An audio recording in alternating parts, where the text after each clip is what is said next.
Hello guys, welcome to easy way study. I hope आप सभी अच्छे होंगे। चलिए आज का सेशन स्टार्ट करते हैं।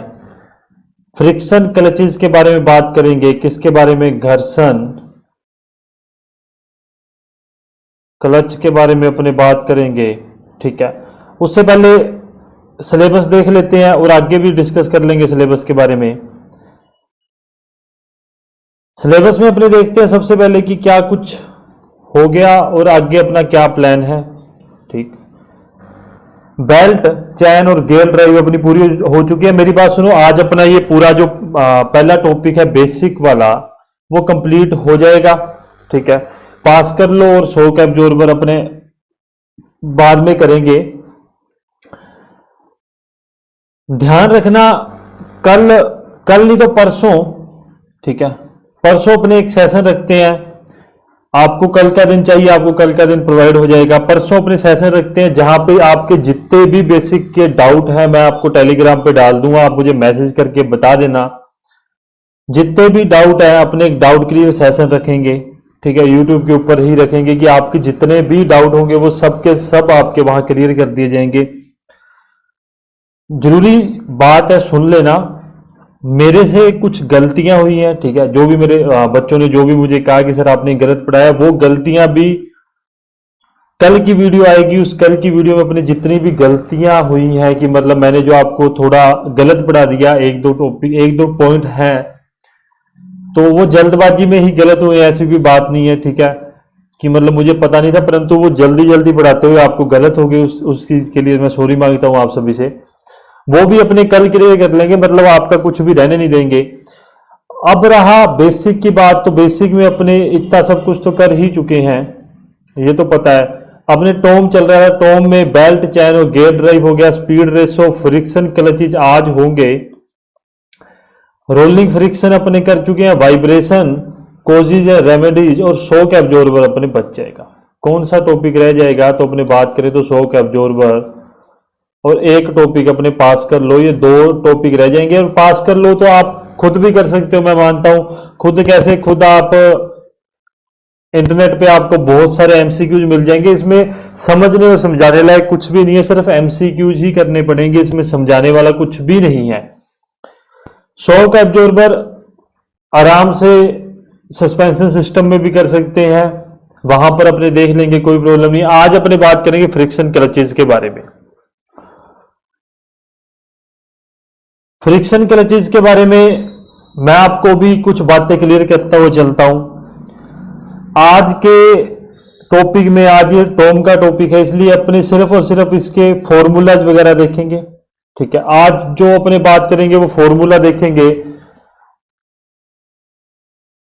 और फ्रिक्शन क्लचेज या क्लचेज का फंक्शन क्या होता है, वह कैसे काम करते हैं या क्या उनका प्रोसेस है, वो सब अपने देखेंगे आगे चल के। जब अपना पावर ट्रांसमिशन वाला टॉपिक आएगा ऑटोमोबाइल में, तब अपने एक एक पॉइंट पे, एक एक पार्ट्स पे उस पर डिस्कस करेंगे। आप ये मत सोचना कि आपको सिर्फ आज मैं फॉर्मूलाज करवा रहा हूं, ऐसा नहीं है। अपने आगे चल के, क्योंकि आगे भी आपकी ये टॉपिक काम में आएगा, तो अपने आगे ही इसके वर्किंग को समझेंगे, जहां पर मैं रिलेट करके बता सकूंगा कि किस प्रकार से गियर और फ्रिक्शन एक दूसरे के साथ वर्क करते हैं, किस प्रकार से इंजन से डिफरेंशियल तक क्लच का क्या कार्य है, पावर को संचालित करने के लिए, या परेशान करने के लिए,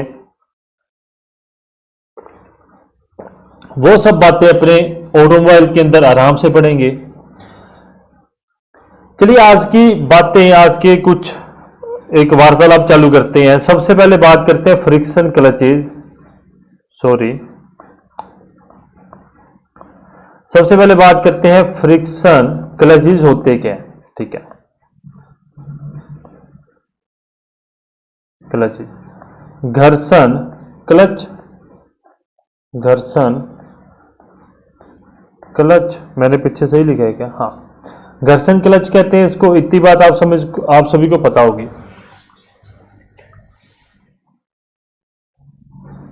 फ्रिक्शन क्लचेज एक ऐसी यूनिट है, एक ऐसी मतलब इकाई है जिसका प्रयोग मैं अपनी आसान भाषा में समझा रहा हूं। डेफिनेशन जो टेक्निकल लैंग्वेज में वो लिखा दूंगा, पर आप समझो इस बात को। फ्रिक्शन क्लचेज एक ऐसी यूनिट है, फ्रिक्शन क्लचेज एक ऐसी यूनिट है जिसका प्रयोग किसी भी शाफ्ट को एंगेज और डिसएंगेज मतलब जोड़ने और अलग करने के लिए प्रयोग में किया जाता है, तथा इसी के साथ जोड़ने व अलग करने से पावर का संचरण मतलब पारेषण या पावर ट्रांसमिशन भी रुकता और चालू होता है। इस बात को समझना। अब यही बात मैं करूं, इतनी बात आप समझ गए क्लचेस का काम क्या है, मतलब वो क्या करते हैं, इंजन शाफ्ट को गियर शाफ्ट से एंगेज डिसएंगेज करने के काम में आता है। इतनी बात आप समझ गए होगे, आपको कोई प्रॉब्लम नहीं होगी कि उसको जोड़ने और उसको हटाने अलग करने के काम में आता है, जिससे पावर का संचरण होता है इंजन के अंदर। अब क्लचेस का एक नॉर्मल वर्किंग समझे तो कार्य क्या होता है कि इंजन जब अपने को गियर बदलना होता है, ठीक है, अपने बात करें जब अपने को गियर बदलना होता है किसी भी व्हीकल में, चाहे वो मोटरसाइकिल है, चाहे वो कार है, चाहे वो ट्रक है, कोई भी व्हीकल है, तो अपने को गियर बदलना होता है। अब आप कहोगे सर स्कूटी वगैरह में और इनमें तो गियर नहीं बदलना होता, उसके बारे में मैं आगे बात करूंगा, कौन सा क्लच उसमें यूज होता है उसके बारे में अपने डिस्कस करेंगे। जब भी आपको गियर चेंज करना होता है तो आपको ये चीज पता है कि हर एक मतलब जो लड़कियां जुड़ी हुई हैं शायद उनको स्कूटी की नॉलेज हो, परंतु जो लड़के हैं उनको ये चीज पता है कि जब अपने व्हीकल ज्यादा तेज होता है, यदि तब हम गियर बदल देते हैं बिना क्लच को दबाए हुए, क्लच को कैसे दबाते हैं वो भी बात करूंगा, यदि अपने गियर बदल देते हैं तो आपको पता है क्लच प्लेट टूट जाती है, ठीक है, ये बात आप सभी को पता है। क्लच प्लेटेज क्या होते हैं मैं वो भी बात करूंगा, मत घबराओ, क्लच प्लेट टूट जाते हैं प्रैक्टिकल लाइफ में। अब मैं वही बात करूं, क्लच को दबाने के बाद में क्या होता है कि क्लच प्लेट इंजन शाफ्ट से डिसएंगेज हो जाती है। डिसएंगेज होने के बाद में वो घूमना बंद कर देती हैं, यहां पर इंजन घूम रहा होता है, अपने गियर डाल देते हैं और जैसे ही क्लच को छोड़ते हैं, क्लच के पैडल को छोड़ते हैं, तो वो वापस से फ्लाईव्हील के साथ मर्ज हो जाती है, ठीक है, जुड़ जाती हैं और मतलब बड़े गियर में वो घूमना स्टार्ट हो जाती है। इस बात को अब आप थोड़ा सा समझ पा रहे होगे। डेफिनेशन लिख लो, ठीक है, समझना जरूरी था, डेफिनेशन कोई भी नहीं पूछेगा परंतु मैं लिखा देता हूं। एक ऐसी युक्ति है जो दो शाफ्ट को बार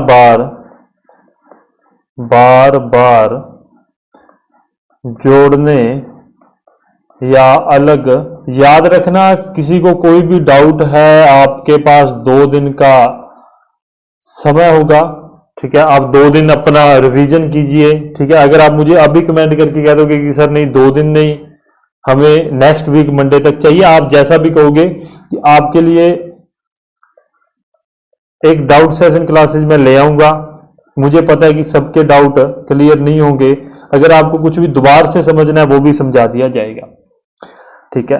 ये हो गया, ये लाइन ध्यान में रखना, फ्रिक्शन फोर्स के कारण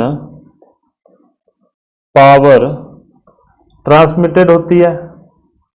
ट्रांसमिटेड पावर ट्रांसमिटेड हिंदी वाले को अब तो मेरे साथ पढ़ पढ़ के समझ आने लग गया होगा, शक्ति पारेषित करते हैं, इस बात को ध्यान में रखना, ठीक है। इतनी बात आप समझ गए होंगे। आगे बात करता हूं, नोट डाल के लिख लेना, ठीक है। क्लचेस का कार्य क्या है, एक तो वो आपको पहले ही बता दिया कि शाफ्ट को एंगेज डिसएंगेज करना, वो तो हो ही गया। दूसरा फ्लक्चुएशन को कम करना, ठीक है, फ्लक्चुएशन को ये कम करता है और स्पीड को मेंटेन करना, ये भी बात आप ध्यान में, मेंटेन करना, ये बात भी अपने ध्यान में रखेंगे, ठीक है। 2 बातें आप समझ गए हो, कोई प्रॉब्लम नहीं होगी, इतनी बात आप ध्यान में रखना। अब मैं बात करूंगा सबसे मेन टॉपिक के बारे में,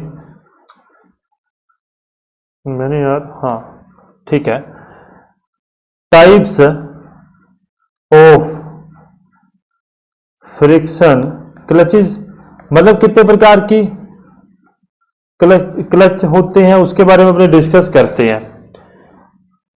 इसके आगे सब टाइप भी हैं, आगे और भी इसके मतलब प्रकार हैं, वो अपने बाद में डिस्कस करेंगे। सबसे पहले देखो ए नंबर, डिस्क और प्लेट क्लच, हिंदी में भी इसको क्या कहते हैं, प्लेट क्लच ही कहते हैं, ध्यान में रख लेना। बी की बात करूं, दूसरा कौन सा होता है, कौन क्लच, सबके बारे में समझेंगे कि किस प्रकार से उसमें कौन कौन से फॉर्मूलाज यूज होते हैं, अपने उसके बारे में अपने बात करेंगे। वर्किंग थोड़ी मोटी समझा दूंगा। पहली बात, आपने डिस्क क्लचेज की वर्किंग समझ ली, उसके बाद में आपको किसी की वर्किंग समझने की जरूरत नहीं है, आपको सब कुछ समझ आ जाएगा एक नॉर्मल क्लचेज की वर्किंग समझने के बाद में।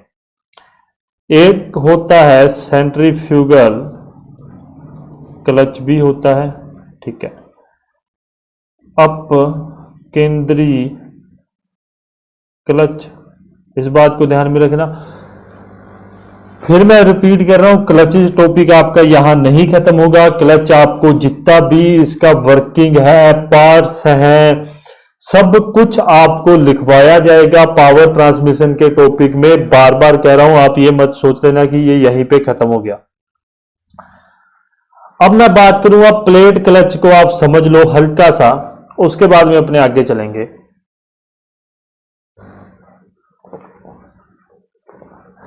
देखो मैंने क्या कहा था, फ्लाई व्हील के साथ यहां पर ये जो साफ्ट है, ये ड्राइविंग साफ्ट है, चालक साफ्ट है, इस बात को समझना। ये फ्लाई व्हील है, तो फ्लाई व्हील के साथ ये कुछ इस तरह से जुड़ा हुआ है, ठीक है, इस तरह से मोटा मोटा सा, तो इस प्रकार से जुड़ा हुआ दिख रहा है अपने को, ठीक है। इस फ्लाई व्हील के साथ ये फ्लाई व्हील है, और इसके बीच में ये क्लच प्लेट है। क्लच प्लेट का प्रयोग कैसे करते हैं वो अपने पावर ट्रांसमिशन में समझेंगे। सिर्फ एक बार इसका डिजाइन को मैं समझा रहा हूं, ठीक है, अच्छे से अपने आगे चल के पढ़ेंगे। क्लच प्लेटिज प्लेटिज क्या होता है, कच प्लेट पता नहीं मैं क्या बोल रहा हूं, क्लच प्लेट, ठीक है।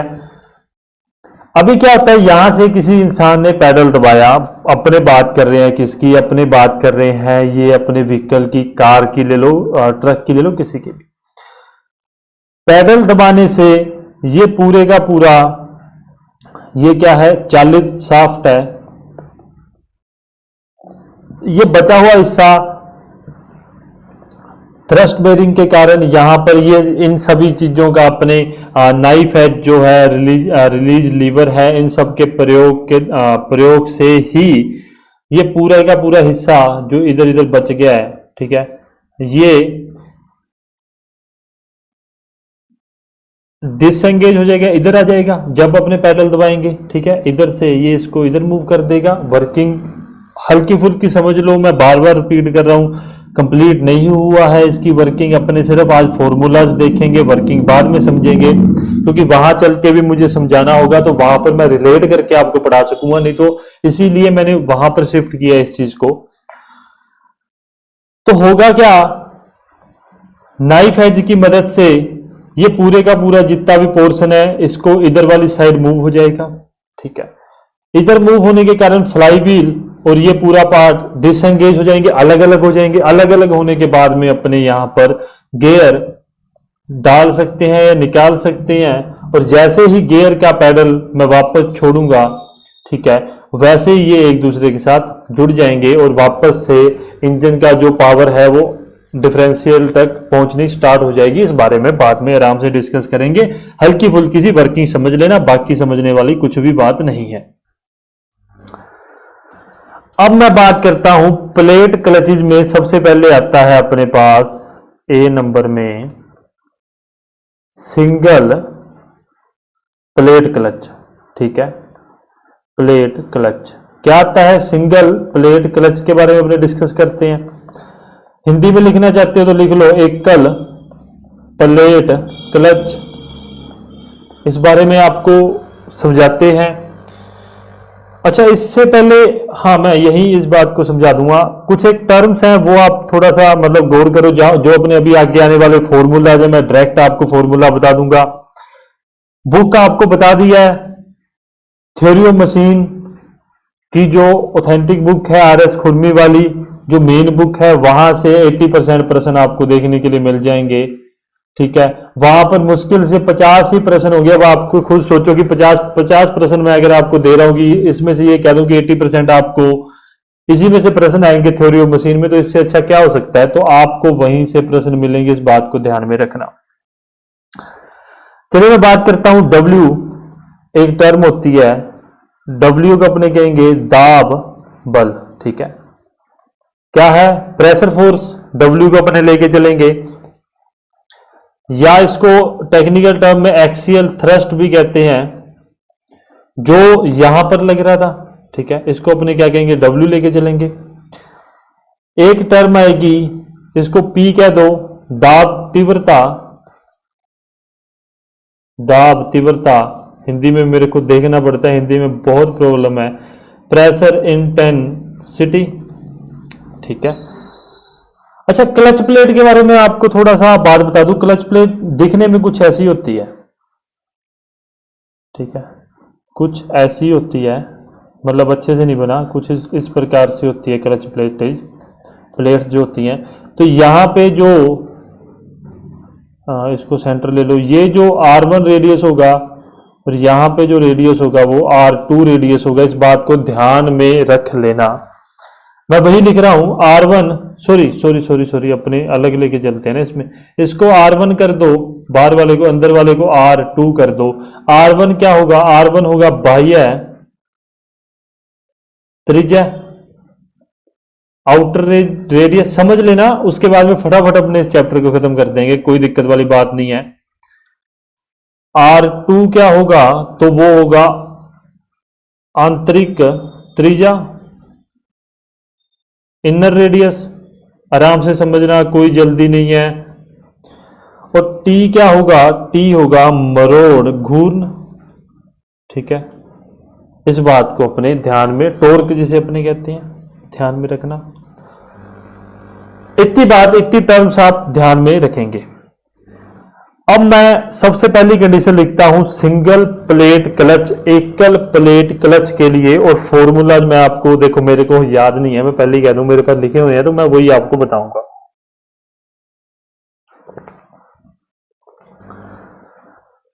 सबसे पहली कंडीशन अपने क्या मानते हैं।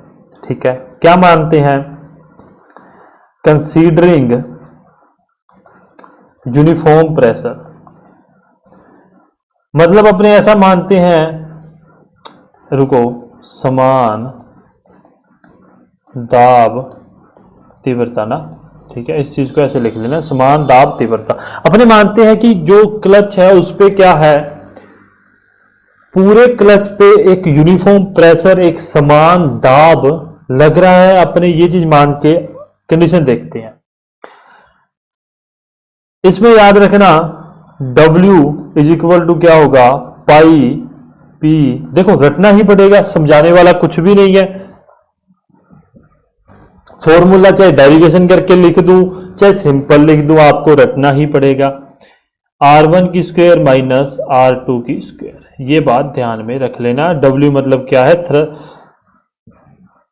एक्सियल थ्रस्ट अपने कहते हैं। P मतलब प्रेशर इंटेंसिटी, दाब तीव्रता। R1 R2 बाह्य और आंतरिक त्रिज्या को अपने कहते हैं। तथा जहां से प्रश्न पूछा जाता है, अभी वो चीज लिख रहा हूं, क्या torque is equal to 2/3 mu W R1 की क्यूब माइनस R2 की क्यूब अपॉन में R1 की स्क्वायर माइनस R2 की स्क्वायर। सॉरी, इसको इरेज कर दो, एक बार रुको। ठीक है, इरेज करके लिख देंगे, कोई प्रॉब्लम नहीं, जल्दी अपने किसी बात की नहीं है, अपनी कौन सी बस छूट रही है। इस बात को ध्यान में रख लेना, ये चीज आपके लिए मोस्ट इंपॉर्टेंट है। एग्जामिनर एग्जाम में पूछता ही है, अच्छे लेवल के एग्जाम में जब आपको फ्रिक्शन क्रचेस दिए जाते हैं तो यही पूछा जाता है, जो थ्योरी ऑफ मशीन के पॉइंट ऑफ व्यू से देखें तब, अगर वर्किंग देखें तो वर्किंग आपके ऑटोमोबाइल में आएगी, थ्योरी ऑफ मशीन में वर्किंग नहीं पूछी जाती, इस बात को ध्यान रखना। W पता लग गया और P पता लग गया, इसको ही मैं आगे देखो, इसी चीज को जो अपनों ने पीछे बात की है ना, इस चीज को, रुको मैं इस चीज को इरेज करता हूं, इस चीज को इरेज ही करता हूं, यहां पे शायद तक वो आ जाएगा। इस पूरे फॉर्मूले को एक टर्म से और लिख सकते हैं जिसको अपने कहते हैं T is equal to mu W और R। इस चीज से भी मैं लिख सकता हूं, अभी आपको क्लियर करता हूं अगले पेज में, इस चीज को भी ध्यान में रखना। दूसरी बात, इस चीज को भी ध्यान में रखना, ये दोनों पॉइंट अपने लिए इंपॉर्टेंट है। आप कहोगे सर R कैसे आ गया, मैं बताता हूं। अब अपने ने क्या लिखा, T म्यू W R। अपने क्या करते हैं, अपन इस हिस्से को 2/3 और इस हिस्से को अपने R मान लेते हैं। सपोज मतलब अपने मानते हैं कि ये क्या है, R है, मतलब R is equal to 2.3 R1 की क्यूब माइनस R2 की क्यूब बटा में R1 की स्क्वायर माइनस R2 की स्क्वायर। ये चीज भी आपको दी जा सकती है, इस चीज को भी ध्यान में रखना। इसको कहते क्या है, मैं उसकी बात कर लेता हूं। R is equal to mean radius of friction, कितनी तेज मोटरसाइकिल चला रहा है, सरफेस, ठीक है, मध्यम त्रिज्या कहा जाता है इसको, ठीक है। इस बात को ध्यान में रख लेना कि R को अपने क्या मानते हैं, ये हर एक के लिए आएगी, ये अपने कौन क्लच के लिए भी होगा, ये मल्टी प्लेट क्लचेज के लिए भी होगा, तो उस चीज को ध्यान में रखना। ये आगे जब अपने यूनिफॉर्म वेयर पढ़ेंगे तब भी अपने लिए ये इंपॉर्टेंट होगा, तो इस चीज को ध्यान में रख लेना। मैं वॉल्यूम चेक कर लूं, मैंने वॉल्यूम नहीं चेक किया, मुझे सबसे बड़ा जो डर रहता है। इतनी बात आप समझ गए हो। R को अपने क्या लेंगे, 2/3 R1, इसलिए इसको T is equal to mu WR मैं लिख सकता हूं। आगे चलता हूं, पहली कंडीशन अपनों ने क्या ली थी, कंसीडर यूनिफॉर्म प्रेशर, समान दाब तीव्रता मानते थे। सेकंड कंडीशन मैं लेता हूं कंसीडर्ड यूनिफॉर्म वियर, ठीक है। क्या मानता हूं मैं, समान घिसाई, मतलब देखो be technical sorry be normal language में बात करूं मैं, नॉर्मल अपनी डेली लाइफ में, तो आपने सुना होगा ना कि क्लच प्लेट चेंज करवाने वाली होगी, क्लच प्लेट घस गई है। ये अपने सभी देखो, मैं अपने कभी भी बाइक है, चाहे अपने पास व्हीकल है, 4 व्हीलर है, 2 व्हीलर है, कुछ भी है, तो उसमें क्लच प्लेटेज होती है, तो उसको अपने प्लेटेज क्यों बोल रहा हूं मैं, क्लच प्लेट होती है, सॉरी, तो उसको अपने चेंज करवाते हैं। तो इसलिए अपने क्या मानते हैं कि पूरे के पूरे क्लच में जो क्लच प्लेट है उसमें जो घिसाई हो रही है वो बराबर हो रही है, कम और ज्यादा नहीं हो रही।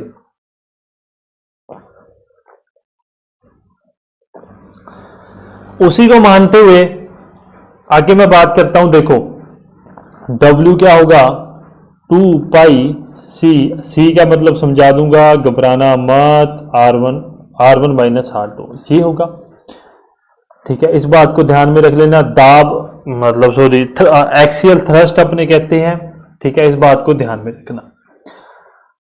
आगे मैं T की बात करूं तो T क्या होगा, 1/2 mu W R1 plus R2, इस बात को भी ध्यान में रख लेना। दूसरी बात करती है आपको T is equal to mu WR भी लिख सकते हैं, किस कंडीशन में, जब अपने मानने कि R इज इक्वल टू क्या है, R1 प्लस R2 अपॉन में 2 है। इस कंडीशन में मैं लिख सकता हूं कि T is equal to mu WR, ठीक है। इतनी बात आप समझ गए होंगे, इस बात को समझने में किसी को कोई प्रॉब्लम नहीं होगी, कोई मतलब मैंने कोई राम कहानी नहीं गाई है, मैंने बड़ी आसानी से 2-3 फॉर्मूले जो मेरे पास लिखे हुए हैं मैंने आपको चेप दिए हैं, कोई लंबी चौड़ी बात नहीं है, समझाने वाला कुछ भी नहीं है, जहां कुछ समझाने वाला मैं आपसे डिस्कस कर लेता हूं। अच्छा, इसमें अभी एक टर्म आई है C, है ना, आपने ऊपर देखा होगा, इसको समझते हैं कि ये क्या होता है। फॉर्मूला याद ही करने पड़ेंगे, ऑब्जेक्टिव डाल लो कि ऑब्जेक्टिव, अब अपने से किस प्रकार से ऑब्जेक्टिव पूछे जाते हैं अपने उस पर भी डिस्कस करते हैं। सबसे पहले सी जो है उसको अपने क्या लिखते हैं, पी इंटू में आर लिखते हैं, ध्यान में रखना। मतलब पी इंटू में आर क्या होता है, पी मतलब अपने पास क्या है, प्रेशर इंटेंसिटी, प्रेशर इंटेंसिटी, दाब तीव्रता, दाब तीव्रता है। और आर क्या है, आर अपना एक्सिस से क्लच प्लेट की, क्लच की जो दूरी है उसको अपने आर कहते हैं। मतलब मोटी मोटी बात है R1 प्लस R2, ठीक है, ये इस प्रकार से है, ठीक है। R1 और R2 इसको मैं लिख सकता हूं, मैंने शायद पीछे गलत बता दिया गया आपको शायद, हाँ है ना, रुको रुको रुको रुको, R1 और इसको R2 ही लिखेंगे, हाँ। R1 R2 मतलब यहां से यहां तक की दूरी को मैं क्या लिखूंगा, R लिखूंगा। इस बात को आप समझ लेना, इस बात में किसी को कोई दिक्कत नहीं होगी, इतनी बात आपको समझ आ गई होगी। पहला ऑब्जेक्टिव, सेकंड ऑब्जेक्टिव पे मूव करता हूं। P के बारे में डिस्कस करने जा रहा हूं, इस बात को ध्यान से देख लेना। सिंपल एक लाइन लिख रहा हूं, मतलब लाइन भी क्या, थोड़ा सा समझा रहा हूं।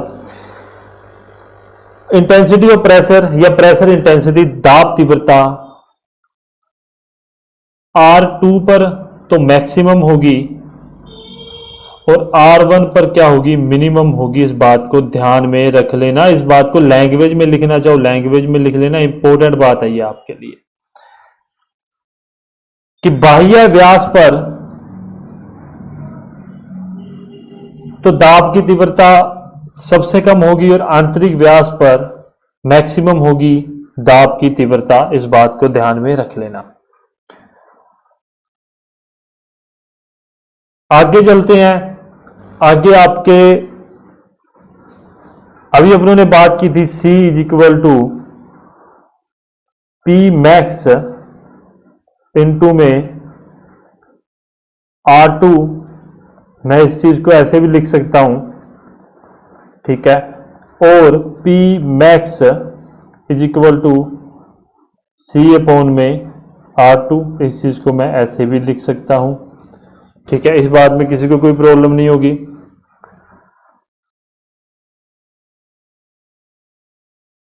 अब यदि मिनिमम की बात करूं तो मिनिमम कहां होगा, मिनिमम अपने पास होगा P minimum is equal to C upon में R1, इस चीज को भी ध्यान में रख लेना। कई बार आपको प्रेशर इंटेंसिटी सीधे का सीधा पूछ लेता है, C और R की वैल्यू देके तो आप नॉर्मली निकाल सकते हो, थोड़ा सा कंफ्यूजेबल चीज है, ध्यान रखना। 2-3 कंडीशन है, मैक्सिमम पूछा जाए तो R2 और मिनिमम पूछा जाए तो R1 का अपने यूज करेंगे। अब मैं अगली बात करूं तो औसत प्रेशर के बारे में, औसत दाब के बारे में अपने बात कर लेते हैं। देखो एक बात जो मेरे से गलतियां हो गई है ना, उस चीज के लिए मैं हमेशा हमेशा अपनी गलती मानता हूं, उस चीज के लिए सॉरी है। आज का सेशन है, आज के सेशन में मैंने पूरा ध्यान रखा है और इसके बाद में आईसी इंजन चालू हो जाएगा। आईसी इंजन में आपको ऐसी गलतियां देखने के लिए नहीं मिलेंगी, ठीक है। मैं 2 बार क्रॉस वेरिफिकेशन, क्रॉस चेक करने के बाद में ही आपको पढ़ाऊंगा, क्योंकि मुझे कहीं ना कहीं ये चीज फील हुई है कि यार मैं थोड़ा सा जल्दबाजी कर लेता हूँ कि मेरे पास जो डाटा लिखा हुआ है वही मैं पढ़ा देता हूँ। हो सकता है कि मुझे मेरे को पढ़ाने वाले ने भी गलत बताया हो, तो उस चीज को मैं रीवेरिफिकेशन करूंगा। तो P एवरेज, एवरेज औसत है ना, एवरेज प्रेशर की बात कर रहा हूं। एवरेज प्रेशर क्या होगा, W अपॉन में पाई R1 की स्क्वायर माइनस R2 की स्क्वायर, है ना। इस बात को भी ध्यान में रख लेना। मोटी मोटी बोरिंग सा चैप्टर है, ज्यादा कोई लंबी चौड़ी बात नहीं है, क्योंकि यहां पर क्या है आपको रटना ही पड़ेगा, इसके अलावा कुछ भी नहीं है। अब चलते हैं फटाफट, अब फटाफट आपको सारी कहानी खत्म करता हूं। बी अपने लेते हैं multi clutch, multiplate clutch, plate clutch है ना। हिंदी में इसको कहते हैं बहु प्लेट क्लच। ठीक है, इस बात को ध्यान में रखना है। मतलब जहां पर एक फ्रिक्शन क्लच था अपने सिंगल प्लेट में, वहां पर इसमें क्या होंगे, बहुत सारे क्लच प्लेट होंगे, उस चीज को ध्यान में रखेंगे। टर्म याद रखो क्या, N1 और एक N2 है ना। इसको कहते हैं number of plate on driving shaft, और इसको मैं क्या कहूंगा, number of plate on driven shaft. इस बात को ध्यान में रखना। चालक व चालित शाफ्ट पे मतलब कितनी प्लेटों की संख्या है, उस बात को ध्यान में रखेंगे। अब यदि मैं बात करूं टोटल नंबर के बारे में, टोटल नंबर ऑफ प्लेट के बारे में, NUMBER, नंबर ऑफ प्लेट के बारे में, तो वो क्या होगी, N is equal to N1 plus N2 minus में 1 होगा। इस बात को ध्यान में रख लेना। आपसे एग्जामिनर सीधा सीधा एग्जाम में पूछ सकता है, कोई भी किसी प्रकार की जल्दबाजी मत करना। एग्जाम जब भी करो ना, देखो समय ले लो, अप्रोक्स आपको 1 मिनट से अधिक समय मिलता है, आराम से पढ़ो। देखो याद रखना एक बात अभी आपको मैं बता देता हूं, चाहे वो जीके है चाहे वो टेक्निकल है, अगर आपने प्रश्न का, क्वेश्चन का, यदि आपने लैंग्वेज समझ ली तब आप उस चीज में पास हो, अदरवाइज आप वहीं फेल हो जाओगे। 2 बार पढ़ लेना, ठीक है। जितना भी करना है ना, मैं हमेशा आपको कहता हूं ना, जो भी करना है, जितना भी करना है, लाइफ का बेस्ट करके आना है इस बार।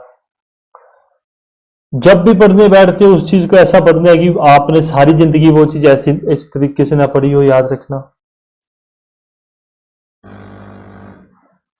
क्लचेज में कोई इतना ज्यादा लंबा चौड़ा खेल नहीं है, मैं आपको बता दूंगा। मैं आखिरी में ना, देखो एक भाई है वो कह रहे थे सर MCQs, मैंने कुछ प्लान कर रखा है, ठीक है, मैंने कुछ प्लान कर रखा है, उस अकॉर्डिंग एंड में मैं MCQs इसलिए करवाना चाहता हूं कि आपको वो चीज याद भी रहे जिस चीज में आपकी गलती हो।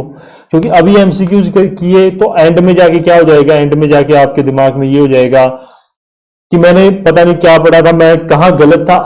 और यदि अपने एंड में जाके MCQs करते हैं, वहां पर क्या है, वहां पर अपने आप को पता चलता है कि मैं किस पोजीशन में खड़ा हूं।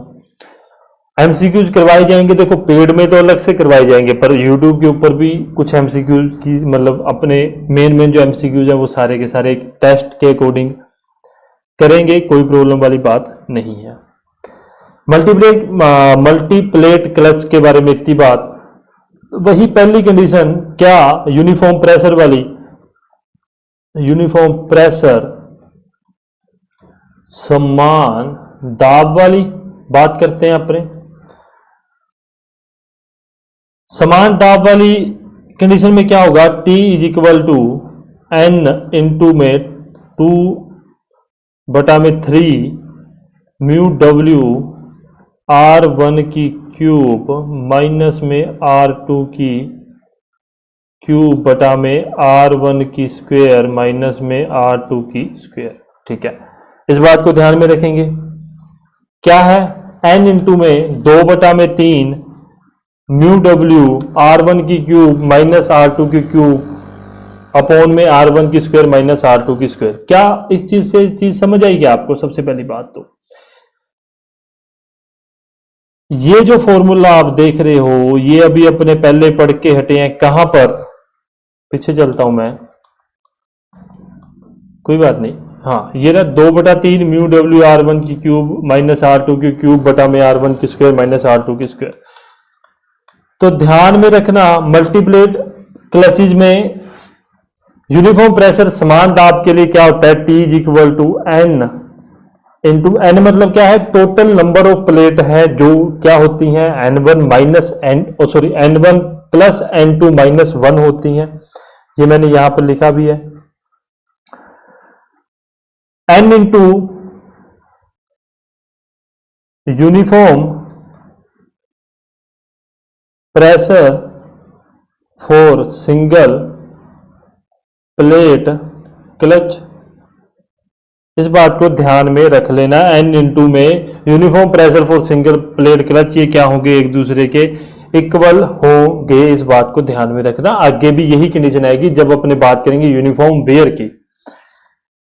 अभी वही चीज मैं लिख सकता हूं, T is equal to mu, sorry T is equal to N भी आएगा ना, हाँ, T is equal to N mu W और आर, आर का मतलब आपको पता है क्या, 2/3 R1 की क्यूब माइनस R2 की क्यूब बटा में R1 की स्क्वायर माइनस R2 की स्क्वायर, ये चीज ठीक है। R की वैल्यू ये होती है, ये चीज भी आपको पता है। तीनों बातें ध्यान में रख लेना मल्टी स्टेज क्लचेस के लिए, मल्टी प्लेट क्लचेस के लिए। वही दूसरी ओर मैं बात करूं यूनिफॉर्म वियर की, समान घिसाई की, समान घिसाई के बारे में डिस्कस करूं, ये क्या होगा, T is equal to N into में 1/2 म्यू डब्ल्यू इंटू में R1 minus plus R2, minus नहीं प्लस आएगा, तो इस चीज को भी मैं पीछे चलता हूं, इससे अच्छा तो ऐसे चलें, यही चीज है। मतलब वहां पर भी क्या है, T is equal to N into single plate वाला सिस्टम ही है, सिंगल प्लेट वाला ही सिस्टम है, इस बात को ध्यान में रखना। यहां से आपको यदि एग्जामिनर ने लैंग्वेज में क्वेश्चन देना हो ना, तो वो यहीं से पिक करेगा, इस बात को ध्यान में रखना। दो बातें हो गई हैं, वही सेम चीज इसको भी लिख सकता हूं, N is equal to mu W R. ये आर को ध्यान में रख लेना, आर को भूलना मत, हर एक कंडीशन के लिए भूल गए तो थोड़ी सी प्रॉब्लम अपने को फेस करनी पड़ेगी। अच्छा मैंने पूरे पेज सोच के रखे थे, पूरे में ये मतलब हुआ है, मेरे को लगा कम ना रह जाए। मैं फालतू रखता हूं, मैंने जैसे सोच लेना कि ये चीज 8 पेज में पूरी होगी, तो मैं उसको 2 पेज फालतू ही रखता हूं।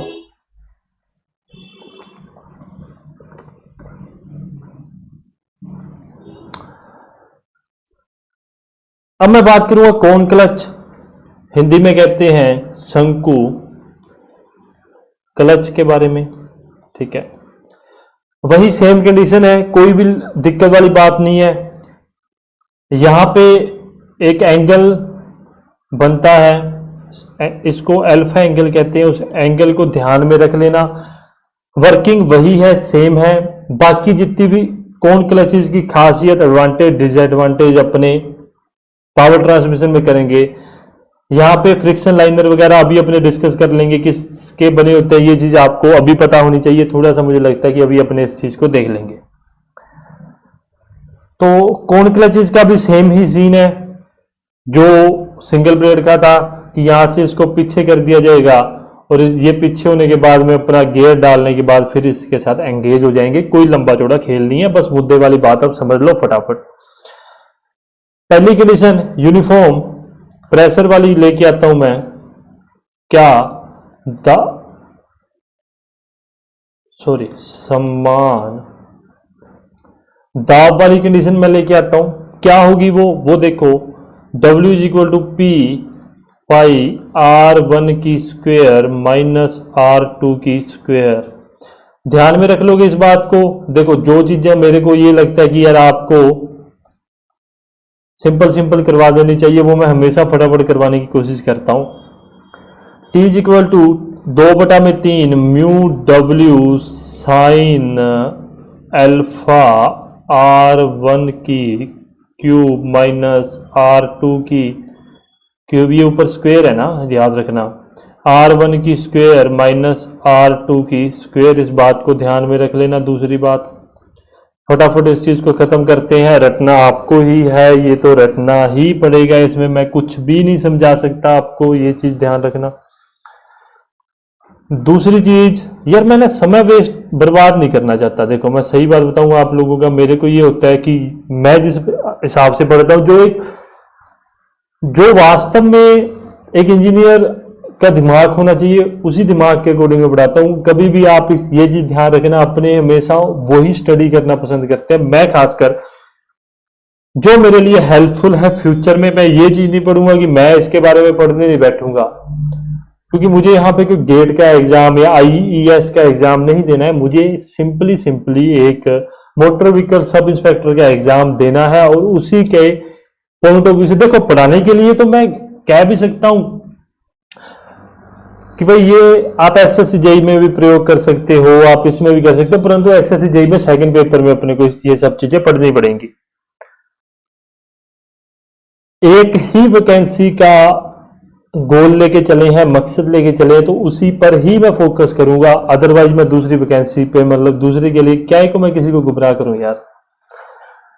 W equal to 2πc R1 minus में R2, इस बात को भी ध्यान में रख लेना, ठीक है। अगली कंडीशन भी देख लो, T equal to 1/2 mu W upon में sine alpha R1 plus R2, इस कंडीशन को भी ध्यान में रख लेना। ये छोटी सी कंडीशन है, दो उस चीज को भूलना मत। अब मैं बात करता हूं सेंट्रीफ्यूगल क्लचेस के बारे में। अपकेंद्रीय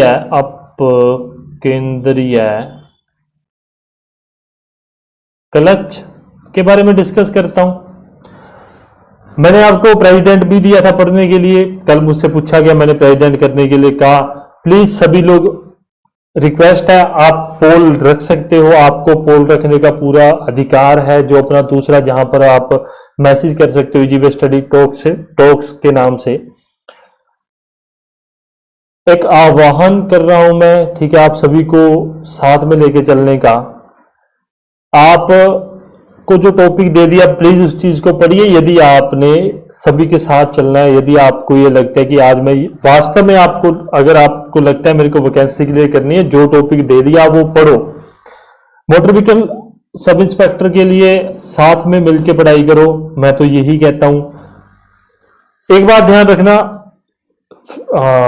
सेंट्रीफ्यूगल क्लचेस को एक बार रोक रहा हूं मैं, ठीक है, कोई आधे मिनट की बात करते हैं। हमेशा याद रखना, ग्रुप स्टडी में जितना बेनिफिट है ना, उतना किसी में नहीं है। आप अकेले बैठो, दो कंडीशन रख रहा हूं मैं आपके सामने, आराम से बात करते हैं, जल्दी नहीं है मुझे किसी प्रकार की।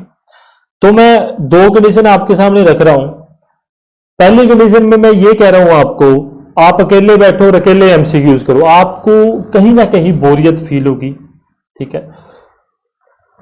उसी में आप 2 बंदे बैठो, 3 बंदे बैठो और आप क्रॉस क्वेश्चन करो एक दूसरे से। आपने डिसाइड कर लिया कि आज मैं प्रेसिडेंट पढ़ूंगा, आप लोगों ने आज डिसाइड कर लिया कि हम प्रेसिडेंट पढ़ेंगे। एक दिन का टॉपिक है, एक दिन में प्रेसिडेंट खत्म हो जाएगा, उससे अगले दिन जैसे प्रेसिडेंट की शक्तियां अपने पढ़ लेंगे।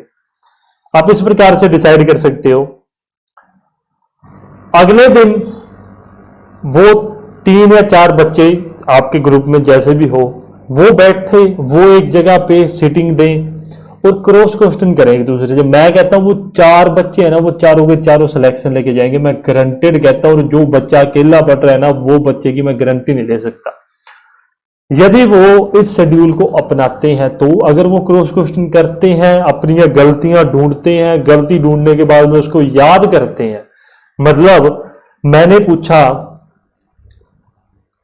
राष्ट्रपति की बात करूं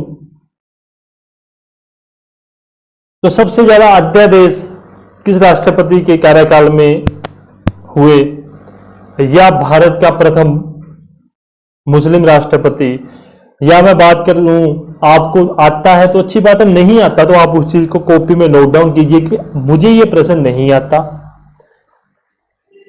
अगले दिन उस चीज पे मनन कीजिए, उस चीज को पढ़िए। मजाक नहीं कर रहा हूं, सीरियस बात कर रहा हूं, सीरियस बात, मतलब आप सुनना इस चीज को।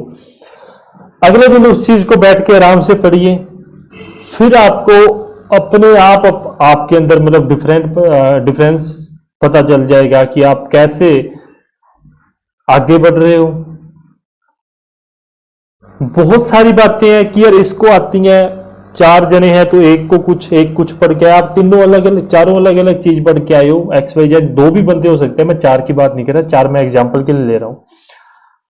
हर एक बंदे का पढ़ने का लेवल अलग है। जब आप इकट्ठे बैठोगे एक दूसरे से प्रश्न पूछोगे तब आपको खुद को ही आनंद आएगा। मैं हमेशा ये स्टडी कंसीडर करता हूं, मेरे साथ होता नहीं है कोई इंसान, क्योंकि मैं अपनी फील्ड ऐसी है। परंतु टेलीग्राम आपके पास एक जरिया है, आप सभी लोगों को अगर एक टॉपिक डिसाइड करके दे दिया गया है तो प्लीज उस चीज को सीरियस लें। सीरियस लेने के साथ साथ एमसीक्यूज करें, पोल पोल डाला जा सकता है आपके द्वारा, आप पोल डालिए, ठीक है। पोल नहीं डालना चाहते वैसे ही प्रश्न पूछ लीजिए, आपको मेरे जो बंदे सीरियस होंगे वो वास्तव में वहां पे रिप्लाई करेंगे, मैं ये बात मानता हूं। जो नहीं है वो सीरियस नहीं है यार, उन लोगों को मैं कुछ नहीं कहना चाहता, परंतु जो सीरियस है प्लीज मेरे कहने पे स्टडी का इस मतलब ये वे जो है उस चीज को आप फॉलो कर लीजिए। आप खुद अपने आप में चेंज पता लग जाएगा कि हाँ वास्तव में आप पढ़ रहे हो इस चीज को, आपको खुद को कंसिडर हो जाएगा। अभी मेरे साथ है, अभी मैं अपने बी प्रैक्टिकल बात करूं, जब मैं भी पढ़ने बैठता हूं तो अभी अपने यहाँ किराएदार रहते हैं, ठीक है, तो भैया का कोई रिलेटिव आया हुआ है, वो पटवारी की तैयारी कर रहा है। अब मेरे को एक बंदा मिल गया, मेरे को नॉन टेक के लिए एक बंदा मिल गया, मैं उसके साथ बैठ के आराम से ना वार्तालाप करता हूं इस बारे में कि हम एक टॉपिक डिसाइड कर लेते हैं कि अब आज हमारा टॉपिक था किसान और जनजातीय आंदोलन राजस्थान वाली, ठीक है, राजस्थान की किसान व जनजातीय आंदोलन। तो वो कहता है भैया ये जो तरीका आपने बताया ना मुझे बहुत अच्छा लगा। उसने आज के दिन नहीं पढ़ा इतने थे, उसको वही माइंडसेट उसका ऐसा था कि उसको लगा यार मैं बोल दूंगा बता दूंगा, पर ऐसा नहीं है। जब मैंने प्रश्न पूछे तो 20% वो बता सका। अब उसको मतलब उसको ये था कि मेरे पता नहीं मैं कितना के दिमाग वाला हूं, उसने मेरे से ऐसे ऐसे प्रश्न पूछे, मैं वास्तव में बताऊं उस बंदे ने 4-5 मिनट लगा के क्वेश्चन ढूंढता फिर वो मेरे से पूछ रहा था, ठीक है, कि मतलब एक आईपीएस और आरएएस लेवल का बंदा हूं मैं, ऐसे मेरे से वो प्रश्न पूछ रहा। मैंने उसको कहा, मैं कहा दादा सीधी बात है, मैं कोई आरएएस आईपीएस लेवल की तैयारी नहीं कर रहा हूं, मेरे 10th बेस की जीके आएगी, ज्यादा से ज्यादा पटवार लेवल की भी नहीं आएगी, वो 10th तो 10th ही होता है, पटवार की तो 12वीं लेवल की जीके आती है, तो उस अकॉर्डिंग आप पूछ लो, रिक्वेस्ट वाली बात है। तो जो टॉपिक दे दिया प्लीज आप सभी, यदि आप सीरियस हो, अदरवाइज आपकी मर्जी है, मेरा मेरा मेरा फर्ज है आपको समझाना, ठीक है, आपको दिशा दिखाना मेरा फर्ज है, दशा परिवर्तित करना आपकी जिम्मेदारी है, वो आप करोगे। अच्छा चलो, सेंट्रीफ्यूगल पंप के बारे में डिस्कस कर रहे थे, उसके बारे में पढ़ते हैं अपने। अब अपने ने बात आई थी एक्टिवा, तेरी काली एक्टिवा दा मेरी काली एक्टिवा दा, है ना, वो गाना भी सुना होगा आपने, पंजाबी में है, कोई बात नहीं। तो अभी क्या चक्कर है,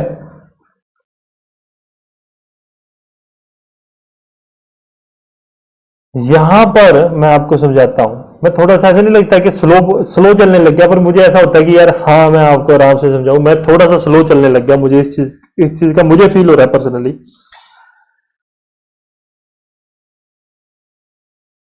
कुछ भी नहीं है, ये शू लगा हुआ है, ठीक है,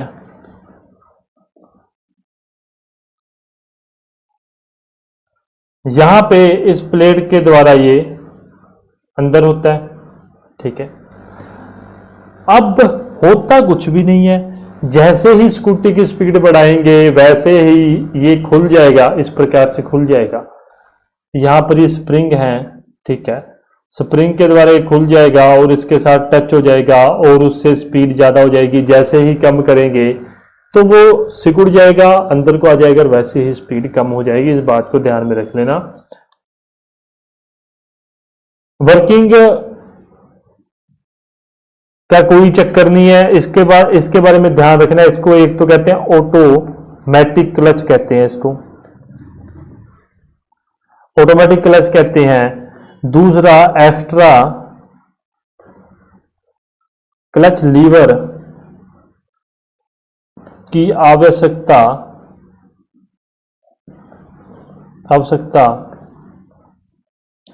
नहीं रहती, इस बात को भी ध्यान में रखेंगे। मतलब क्लच लीवर का मतलब वो क्लच पैडल की या हाथ वाला जो क्लच होता है उसकी नहीं रहती। अब चलता हूं आगे, इसके बारे में एक ही चीज है वो ध्यान में रखना, क्या?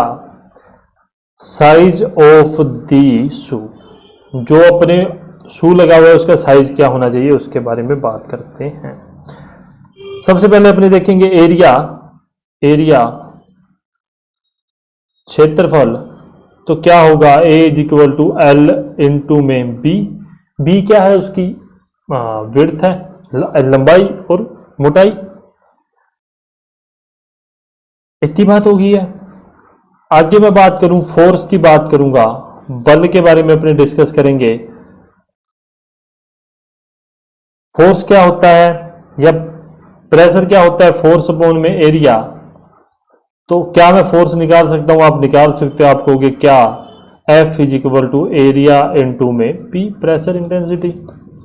और इस चीज को मैं लिख सकता हूं L इंटू में B इंटू में P, प्रेशर के बारे में। इस चीज को भी ध्यान में रख लेना। इतनी बात खत्म होगी। अब फ्रिक्शन लाइनिंग के बारे में थोड़ी सी बातें देख लो। फ्रिक्शन लाइनिंग है ना, मतलब ये किस मटेरियल से, किस पदार्थ से या मटेरियल से बना होता है। एग्जाम में सिर्फ यही पूछा जाता है, अदरवाइज इससे कुछ भी नहीं पूछा जाता। फ्रिक्शन लाइनिंग आप समझ गए होंगे। फ्रिक्शन लाइनिंग में बात करूं मैं, ये जो फ्रिक्शन लाइनिंग है, ठीक है, अरे यार कहां गया ये, ठीक है, ये फ्रिक्शन लाइनिंग लगी हुई है, उसके बारे में बातचीत हो रही है। आगे मैं ऊपर भी फोटो दिखाऊं तो यहां पर भी फ्रिक्शन लाइनिंग है, ठीक है, उसके बारे में वार्तालाप करते हैं। मटेरियल लिख लो, कुछ भी नहीं है। सबसे ज्यादा जो यूज में आता है वो फ्रेडो है, सबसे ज्यादा यूज किया जाता है जो, ठीक है। उसके बाद में अगला लिखोगे आप एस्बेस्टो फाइबर, ठीक। उससे अगला लिखोगे graphite, graphite.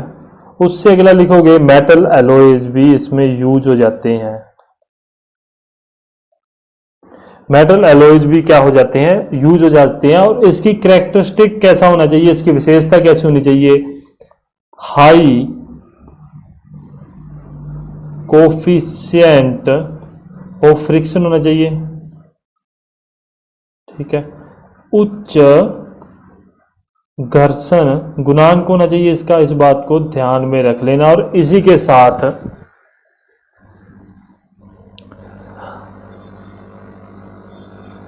Motor vehicle sub inspector का पहला टॉपिक बेसिक अपने कंप्लीट हो चुका है। आप मुझे जल्दी से कमेंट करके बता देना आपको doubt session, clear session classes चाहिए। अगर चाहिए तो 2 दिन, 3 दिन, 4 दिन, कितने दिन का समय चाहिए। हो सकता है अगले पूरे वीक में क्लास ना लूं, बिकॉज मेरा थोड़ा सा घूमने जाने का प्लान बन रहा है। गर्मी बहुत ज़्यादा है, मैंने सोचा घूमने के लिए जाएं, दोस्त वगैरह जा रहे हैं। तो हो सकता है, कंफर्म नहीं है, पर पहले ही मेरे को, पहली बात आप 99% कंफर्म ही समझो, क्योंकि अब मूड बन गया तो जाना ही है ना। तो अगले वीक पूरा वीक 4-5 दिन वहां लगा के आएंगे और 1-2 दिन रेस्ट करेंगे। और उसके बाद में हो सकता है अगले वीक आपकी क्लासेस ना हो पाए, इतना बात आप समझ जाओगे, ठीक है। सिलेबस यहां तक अपनों ने पूरा डिस्कस कर लिया, कुछ भी नहीं बचा शॉक एब्जॉर्बर के बगैर। अभी भी मैं देखो कार्बोरेटर पढ़ रहा था ना, देखो मैं आपको बताऊं, ये देखो, ये क्या है? पहली बुक है ना,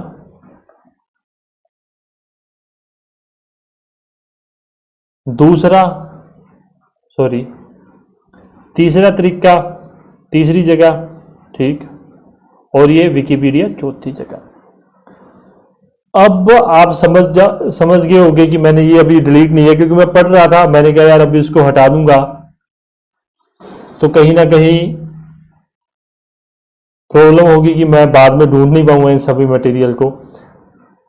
तो इसलिए मैंने, मतलब आप खुद समझ जाओ कि मैं इतनी 4 या 5 जगह से मैं पढ़ता हूँ, ये तो अभी चालू किया है। एक जो बुक पढ़ी है वो मेरे सामने खुली हुई होती है, और उससे पहले मैंने जो कार्बोरेटर लिख रखा है मैं वो भी अपने साथ लेके चलता हूँ। 5 या 6 बुक में से या बुक्स या जगह में से आपको मैं बताता हूँ, उसके बाद में आपके सामने कोई चीज लेके आता हूँ। इस चीज को ध्यान में रखना। अब बात करें आईसी इंजन के बारे में, है ना। आईसी इंजन के बारे में बात करूंगा। देखो आईसी इंजन में ना सबसे महत्वपूर्ण बात याद रखना, एमसीक्यूज लगाते रहना। हमेशा बात करता हूं, मेरे पढ़ाने से पास नहीं हो पाओगे जब तक एमसीक्यू नहीं लगाओगे। मैं गारंटेड कहता हूं आप पास नहीं होगे। सीधी सी बात है, स्पष्ट बात है, बिना किसी मतलब फालतू की बात के। आईसी इंजन में ध्यान रखना, समझने वाली चीजें ज्यादा है और रटने वाली और याद करने वाली चीजें इतनी ज्यादा नहीं होंगी। वर्किंग 2 स्ट्रोक 4 स्ट्रोक इंजन की आपको समझनी होगी, उसके क्या मेरिट है क्या डीमेरिट है वो समझ जाओगे। आपको रटना नहीं पड़ेगा, क्योंकि आपको जब आप वर्किंग समझोगे तब आप उस चीज को समझ जाओगे। कंस्ट्रक्शन डिटेल इंजन की या कंपोनेंट एक ही बात है, ये याद रखना, ठीक है। उस चीज को पढ़ लेंगे अपने। वर्किंग और special feature of petrol and diesel engine और देयर कंपोनेंट्स। कंपोनेंट्स में मतलब spark plug, ignition, fuel pump वगैरह, ये सब अपने पढ़ेंगे, क्योंकि इसके कंपोनेंट इग्निशन सिस्टम और देयर इक्विपमेंट में अपने स्पार्क प्लग के बारे में डिस्कस करेंगे, स्पार्क प्लग के बारे में। और एयर फ्यूल सिस्टम के अंदर अपने कार्बोरेटर और इंजेक्शन वगैरह के बारे में दोनों चीजें देख लेंगे। वैसे एयर फ्यूल सिस्टम होता पेट्रोल इंजन के लिए है, परंतु अपने डीजल को भी लेके चलेंगे, उसको छोड़ेंगे नहीं, ठीक है। कूलिंग सिस्टम और coolant lubrication system. Cooling system के अंदर अपने सारा रेडिएटर वगैरह और किस प्रकार से इंजन को ठंडा किया जाता है वो सब कुछ अपने कूलिंग सिस्टम के अंदर। लुब्रिकेशन सिस्टम में अपने बात करेंगे, लुब्रिकेंट की बात करेंगे और उसकी प्रॉपर्टीज किस प्रकार की होती हैं, ठीक है। पोर और शोर पॉइंट क्या होता है, फ्लैश और फायर पॉइंट क्या होता है, उस सब के बारे में। एमपीएफआई और CRDi multi point fuel ignition system, और ये सेंट्रल रेल कुछ ऐसा होता है ना, डायरेक्ट इग्निशन सिस्टम होता है। और कंबशन चैम्बर, मतलब ये समझ लोगे तो आपका बेड़ा पार हो जाएगा। रटोगे, रटने बैठ जाओगे तो नहीं समझ आएगा, इस बात को ध्यान रखना आईसी इंजन के बारे में। उसके बारे में तो बहुत छोटी छोटी चीजें हैं। आईसी इंजन परफॉर्मेंस थोड़ा सा बड़ा टॉपिक है, बहुत ज्यादा ध्यान से पढ़ने वाला टॉपिक है। इस चीज के बारे में डिस्कस अपने आगे करेंगे आराम से। ऑटोमोबाइल व्हीकल की बात करूं तो क्लासिफिकेशन, कंपोनेंट और फंक्शन, चेसिस का लेआउट और alignment, alternate arrangement used in respect of engine position, front wheel, rear wheel और 4 व्हील ड्राइव कौन सी होती है, डिफरेंशियल कैसे काम करता है। बड़े छोटे छोटे से पॉइंट है, परंतु बहुत ज्यादा महत्वपूर्ण है। इस चीज में मैं आपको बताऊं, जो चीज थोड़ा सा परिवर्तित हो सकती है, एक तो ये BS 1 2 3 4 और 6 के बारे में पूछा जाएगा इस बार अपने से। फ्रंट व्हील, रियर व्हील और 4 व्हील ड्राइव के बारे में अपने को कोई इतना ज्यादा याद करने वाली कुछ बातें नहीं है। चेजिस के बारे में नहीं है। क्लासिफिकेशन, ये बहुत ही ज्यादा सिंपल टॉपिक है। आगे मैं बात करूं ऑटोमोबाइल व्हीकल सिस्टम की, पावर ट्रांसमिशन सिस्टम सबसे लंबा टॉपिक होगा, ये याद रखना, क्योंकि इसमें अपने को फ्लाई व्हील वगैरह, उसके बाद में अपने आगे बढ़ेंगे clutch, gear system, you bolt वगैरह, इन सब के बारे में, शाफ्ट वगैरह, यूनिवर्सल शाफ्ट वगैरह, डिफरेंशियल, चलो अपने आगे बढ़ लेंगे तो इस चीज को पढ़ने की आवश्यकता नहीं पड़ेगी। इलेक्ट्रिकल इक्विपमेंट अपने लिए सबसे परेशान करने वाली चीज होगी, मैकेनिकल और ऑटोमोबाइल वालों के लिए। ऑटोमोबाइल वालों के लिए नहीं होगी, परंतु मैकेनिकल वालों के लिए होगी। ब्रेक सिस्टम और इस कंपोनेंट कोई प्रॉब्लम नहीं है, सिंपल सी बातें हैं वो कर लेंगे। एंटी ब्रेक सिस्टम भी, frame and suspension, steering and steering geometry, power steering system and their function, कोई ज्यादा हुआ नहीं है, फिर बात कर रहा हूं, कोई दिक्कत नहीं है। Type of wheels, wheel alignment, इसमें थोड़ा सा चेंजेस देखने को मिल जाता है समय के साथ साथ, है ना, कि हमेशा अलग अलग प्रकार के व्हील या टायर मार्केट में लॉन्च होते रहते हैं, तो उस चीज को भी अपने ध्यान में रख लेंगे, कोई दिक्कत वाली बात नहीं। थोड़ा सा आपको सिलेबस फिर से ओवरव्यू करवा दिया, घबराना मत, आसानी से ये 2 टॉपिक होने के बाद में ना फिर तो उसको इन सब को तो रगड़ देंगे, फिर इन सब का कोई दिक्कत वाली बात नहीं है। मैं फिर कह रहा हूं, मोटर व्हीकल एक्ट पढ़ना है तो मैंने आपको पीडीएफ भेजी हुई है मन्नू एकेडमी नाम से। मैं उन बंदों को हमेशा अप्रिशिएट करता हूं, मेरे को और कोई अच्छा नहीं लगता। मन्नू एकेडमी नाम से चैनल है, आप उनके पास जाके प्लीज पढ़ सकते हैं, ताकि एंड में यदि समय ना बचे और ये ना हो जाए कि यहां पर भी ना पढ़ सके और वहां पर भी नहीं। मैं पहले ही कह रहा हूं, जाओ और वहां से मोटर व्हीकल एक्ट, रूल, ये सब कुछ उन्होंने करवा रखा है, सब कुछ उन्होंने करवा रखा है। अच्छा, एक और टॉपिक था परिवहन संबंधी अंग्रेजी तकनीकी शब्दावली व समानार्थक हिंदी शब्द। ये भी आपको जब आप मोटर व्हीकल एक्ट पढ़ने चालू करोगे तब आपको क्लियर हो जाएगा।